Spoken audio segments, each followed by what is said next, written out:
Hello friends, today I am going to read a story from Oxford Reading Circle named The Boy Who Served His Tribe. Long ago, there was a family of the Chippewa tribe who lived in a wigwam in the woods of North America.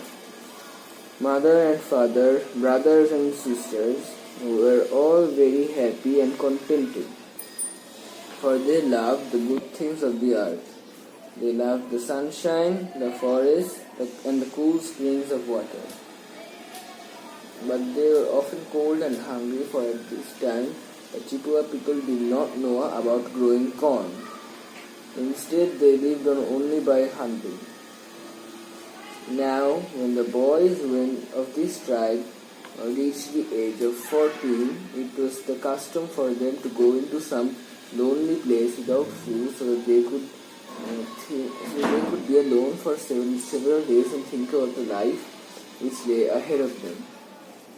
The time came for the eldest son of the family to carry out this custom. "Come with me, my son," said his father. The two of them walked far into the woods together. There the father built a little wigwam for his son. "You will be here for 7 days without food," he told the boy. "At the end of that time I will return for you and bring you food. While you are here, you should pray to the Great Spirit that he will send you a gift for the whole tribe." Left alone, the boy sat for a while and thought, what should he pray for during his week's fast? Perhaps he should pray that his tribe would win glory in battle, or should he pray that they would enjoy good hunting or be sent great wealth? No, he thought. He would ask only that life for his tribe be made in some way a little less hard. And so he began to pray to the Great Spirit. A day passed and another. The boy continued to pray and he ate nothing. By the time the third day came, he was weak from lack of food. All he could do now was to lie inside his wigwam in a kind of dream. All at once the curtains of the wigwam parted. The young warrior entered. The plumes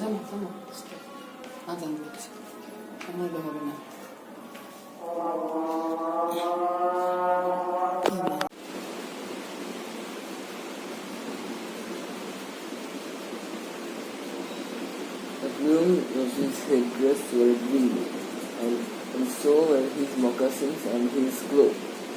When he spoke, his voice was like the rush of the wind through the trees. "The Great Spirit has heard your prayers," the warrior said to the boy. "I have come to test your courage. Stand up." Trembling a little, the boy stood up. "Now wrestle me," said the spirit. And so the two of them began to wrestle. And they struggled together for a long time in silence. At last the warrior said, "That is enough for today. I will come back tomorrow." The next evening, the curtains of the wigwam parted again, and the warrior was back. Again the boy wrestled with him, and although he had felt so weak before the stranger came that he could scarcely stand, as soon as he touched the green-plumed warrior, he became strong. "Good," said the warrior at the end. "You have done well. I will come back tomorrow." And so, each evening it was the same. The stranger in the green headdress and moccasins and cloak came, and the boy's strength returned as soon as he touched him. Each evening they wrestled. By the 7th evening, the boy was utterly exhausted from lack of food.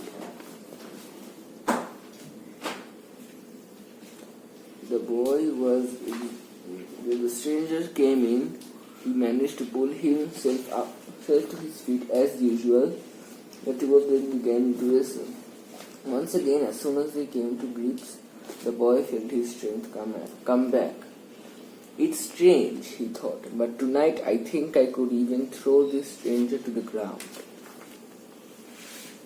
So well did the boy wrestle that indeed he threw the man to the ground. The boy knelt down by his side. To his utter horror, he saw that the warrior was about to die. The man smiled at him. You must not be sad, he said, and you must not grieve for me. You shall see my green plumes again. But if you wish to see them, this is what you must do. Bury me and keep my grave covered with fresh, damp earth. When I have slept a good sleep, I will break through the earth and return to the sunshine. So the warrior breathed his last. With a heavy heart, the boy carried out all his instructions. No sooner had the boy finished up burying the stranger than he looked up and saw his father coming towards him through the woods.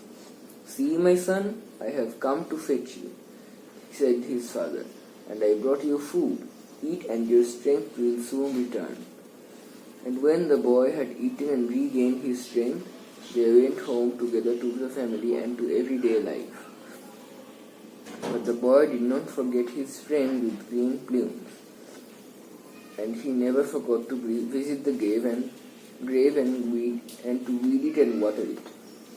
The boy told nobody about what he was doing, not even the members of his own family.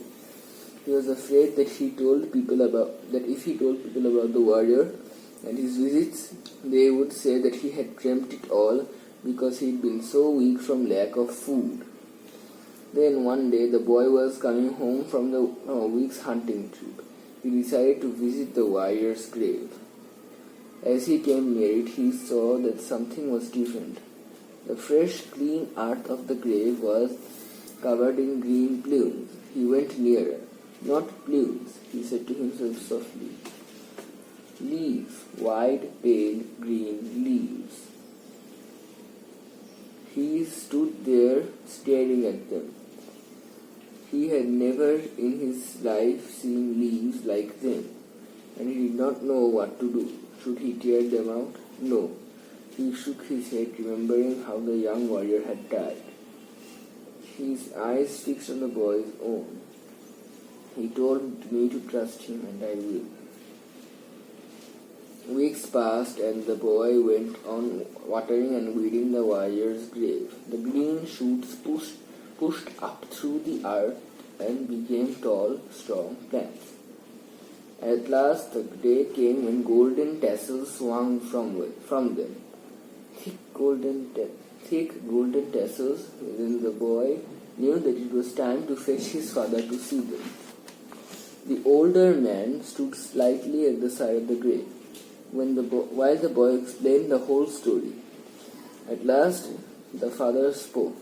My son, he said, this is a gift from the Great Spirit, a gift from all the Chippewa people. The boy looked puzzled. A gift? He asked. What is it, father? The man reached out and touched the golden tassels gently. He took a few grains from them and tasted them. Then he turned and looked at the boy, and his face was as glad as the morning sun in the sky. It is a new kind of food, my boy, he answered. The Great Spirit has sent us food that we grow where we plant it in the earth. From now on, we Chippewas will not need to spend all our time, all our strength on hunting animals in the forest. The boy's father was right. By his death, the warrior had taught the Chippewas how to grow corn in time. They harvested it and made bread for themselves. And so their lives were made a little less hard, just as the boy had asked of the Great Spirit in his prayers. Thank you for watching, and I will see you in the next video. Bye.